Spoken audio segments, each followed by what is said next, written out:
Today is an exciting day. It is Friday. We're gonna hit up one of our favorite restaurants, OR2K. Best view, decent food, a little bit overpriced, but you can sit on the floor and you can sleep on the floor. And it's usually pretty empty in the off season, so we enjoy going there.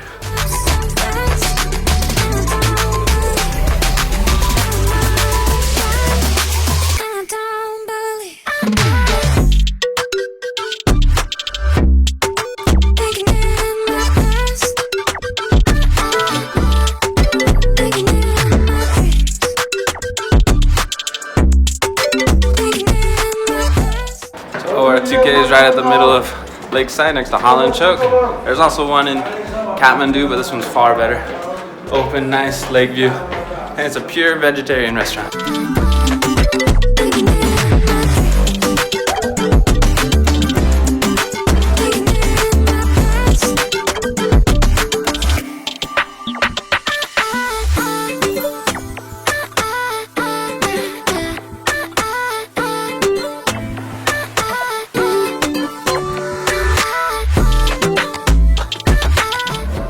OR2K has been in Pokhara since 2015. Purely vegetarian. They do have some vegan options as well. We love coming here to work, chill, relax. Usually there's a really nice view out over the lake. Today's kind of hazy, unfortunately. But you usually are able to see the cable car over there, mountains right behind it, and then the lake right in front. You also got the Peace Pagoda and Shiva statue over there. And then in the distance, in the far distance, usually in the late afternoons, you can see the hot air balloon as well. All the food they have here is quite delicious. They're usually really fast as well. So if you're hungry or getting hangry, this is a place to come. Though very unique as well. What do you mean unique? They have Turkish breakfast, the hummus platter. They have Turkish breakfast, hummus platter. They have a lot of Middle Eastern food. Very satanic vibes. Very satanic vibes with their interior. But staff is also super chill here. Always very helpful, ready to go. Let's do when you come here, and if the restaurant is empty, you can find them sleeping on the floors. It's also a dog-friendly place. The owners have a little pug that usually runs around. Play with the dog while you're here as well. So today, while enjoying my nice lunch at OR2K, I wanted to talk about 5 things that I wish I knew about Nepal before coming here. Nepal can be an exciting or scary place, depending on what side of the adventure spectrum you are. But as a developing country, it has a lot to offer, a lot to do and experience. But there are some... How would you describe it? There are some what? Nuances. There are some nuances or crazy things that might give you a little bit of culture shock if you're not ready for them here. Thank you. Oh, yes.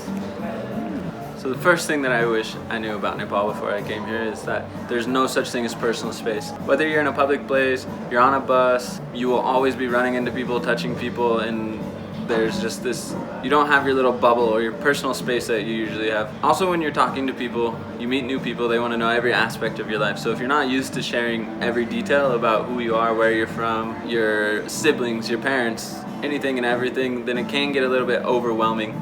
I know the first time that my friends visited me from the States, we had to ride a bus in Kathmandu and it was completely packed full. There was no places to sit. And my friend, he's this guy, he's 6'3", 6'4", quite tall, and I told him that we were gonna get off at this stop, and then that stop was canceled, it was moved. He got up, he gave up his seat, and he's on there with his big duffel bag, completely surrounded by people, 4, 5, 6 people surrounding him. And he started to panic, he started to sweat, he got a little bit claustrophobic. So if you're not good at sharing personal information, or if you get claustrophobic around people, it may be difficult. Time to feast. We got our pizza panini.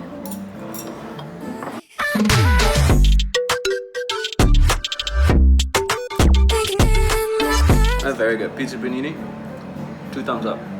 The second thing I wish I knew before coming to Nepal is, and you have to negotiate. I talked about this in my video yesterday when I was looking for a hotel, but as a foreigner here in Nepal, or just in general, I mean, even Nepali people, they get it as well, that they will say one price and then they are expected to negotiate and barter down from that original price. You'll rarely get a fixed price. If you go to like a big supermarket or anything like that, you'll find fixed prices, but more times than not, it's marked up, maybe 100%, 150%, and you kind of have to figure out a price that you're willing to go for and negotiate for. I remember when I was first living with a Nepali host family here, close to Kathmandu, and I needed to buy this traditional dress. My host family, my Nepali brother, told me to go check out this one tailor So I brought my fabric and I went over there, I was talking to the tailor, and my brother told me, do not get your outfit sewn until you ask the price and then come and let me know.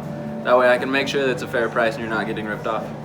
I went there, I asked the guy, he told me some astronomically high price, which I thought was fair at the time, I had no idea. So I told my Nepali brother the price, he immediately whipped his head around and said, what? And then he told me if he's gonna charge you that price, let him know that that price is gonna include a kick in the butt from me as well. So the best thing to do is find somebody that you trust, maybe a friend, anybody that you kind of have a relationship with, and then ask them about the prices and ask them about how much things usually cost. That way you can get a rough estimate of how much you should be spending before you buy it. Third thing is there's this concept of Nepali time. So if you're meeting someone, if there's an event, if you have some activity planned, you'll usually get one specific time that it's supposed to happen. So someone might say 10 a.m., but in reality, you need to add another 15, 30, 45 minutes to that. Rarely does anything ever happen on time here. Things happen very slowly. There's a very relaxed attitude in a lot of places in Nepal, especially when you go down to the Terai where it's much hotter. You'll find that the timings get a little bit later. So I've had meetings for work and everything scheduled where I was told to show up at 11. I get there at 11. Not a single person comes until 1 o'clock. You lose out on a lot of time waiting for things to happen, but it does give you an opportunity to kind of explore the local areas, or I always make sure to bring a book, do some reading while I'm there. Sometimes it can be a blessing in disguise, or you'll find yourself meeting some really cool people, finding out some local knowledge, or getting involved in some pretty cool activities. The big thing is just be ready that things don't always happen on time here.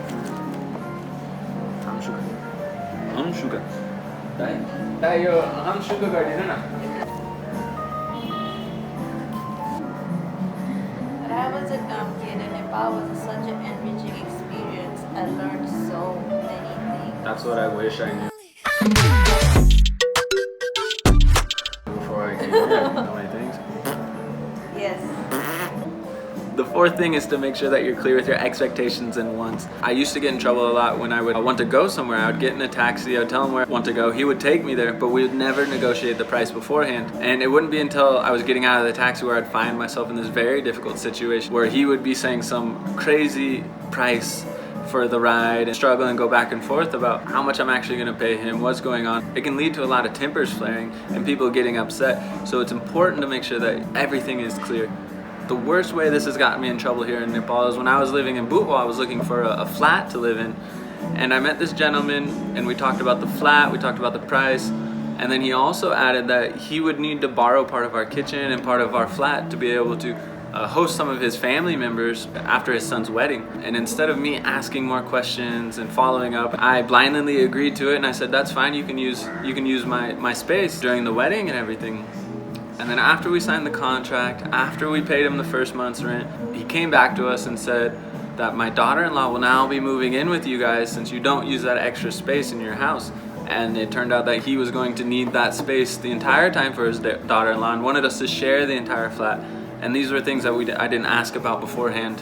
And it got me into a tough situation and ended up having to leave that flat.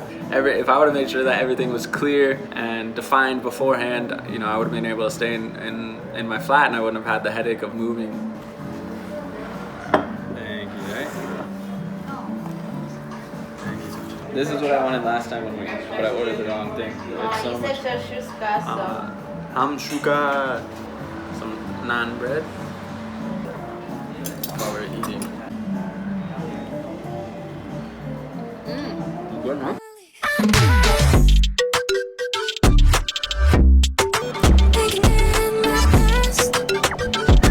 And the fifth thing is, don't take everything people say so literally. Nepali people are very friendly and very helpful. They want to provide you an answer, help you out whenever they can, or even sometimes when they don't have the right information. You'll find yourself in certain situations where you'll be asking for directions, or you'll be asked how much time it will take to get to a certain point, and they'll tell you, just keep going straight, just keep going straight, just keep going straight, and they don't really know where the location is, but they know it's in that general direction. And so there's this bad habit where they'll tell you just, you know, go further up, and then it's expected that you'll ask somebody else, and then you'll ask somebody else, and you'll ask somebody else, and you'll slowly get on with your trip while asking 5-6 different people for your destination. One of the biggest things that I've found that this rule kind of applies to is that when I'm hiking or trekking, or if I'm trying to walk to my destination, I'll ask somebody, how much further is it? And 95% of the time, I bet you will get 10 minutes or 15 minutes more. It doesn't matter if it's a mile away or 10 miles away. People will tell you 10 or 15 minutes and you'll reach your destination. So just be prepared. People are very helpful and friendly, but sometimes they might not give you the most factual information. So what did you think of the hamshuka? It's delicious. I wish the egg was more gooey though.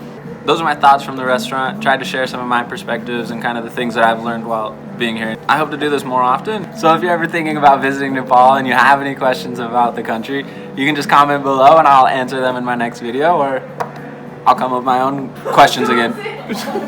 Or I'll just come up with my own questions. If nobody comments, I'll just fucking come up with my own stuff. That's it. That's all I got.